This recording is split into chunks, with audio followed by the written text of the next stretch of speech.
For more than 70 years before Tyler Perry Studios, I was a pioneering African American author and filmmaker, and arguably the most famous producer of race films for black audiences whose tastes were insulted by racist Hollywood films. I was the first African American to produce a feature-length film. I was born near Metropolis, Illinois in 1884 and grew up in Great Bend, Kansas. As one of the 11 children of former slaves, I shined shoes and worked as a porter on the railway as a young boy. As a young man, I was very successfully homesteaded a farm in an all-white area of South Dakota, where I began writing stories.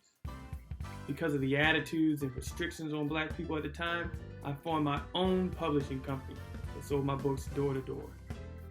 The advent of the motion picture industry intrigued me as a vehicle to tell my stories. I formed my own movie production company in 1919 and made my first film. I wrote, directed, and produced the silent motion picture, The Homestead, based on my novel of the same name.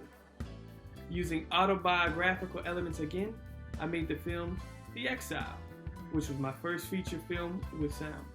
The central character in the film leaves Chicago to buy and operate a ranch in South Dakota. In 1924, I introduced the movie-going world to Paul Robeson in my film Body and Soul. Given the times, my accomplishments in publishing and film are extraordinary, considering that I was the first African American to produce a film to be shown in white movie theaters. In my motion pictures, I moved away from the Negro stereotypes being portrayed in film at the time. Additionally, in my film Within Our Gates, I attacked the racism depicted in D.W. Griffith's film The Birth of a Nation. The Producers Guild of America called me the most prolific black, if not most prolific independent filmmaker in American cinema. Over my remarkable career, I wrote, produced, and directed 44 feature-length films between 1919 and 1948. And I wrote 7 novels, one of which was a national bestseller.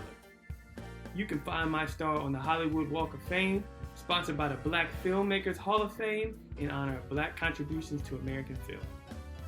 My life came to an end on March 25, 1951, while on a business trip in Charlotte, North Carolina. My remains were returned to Great Bend, Kansas, and interred with other members of my family. Who am I?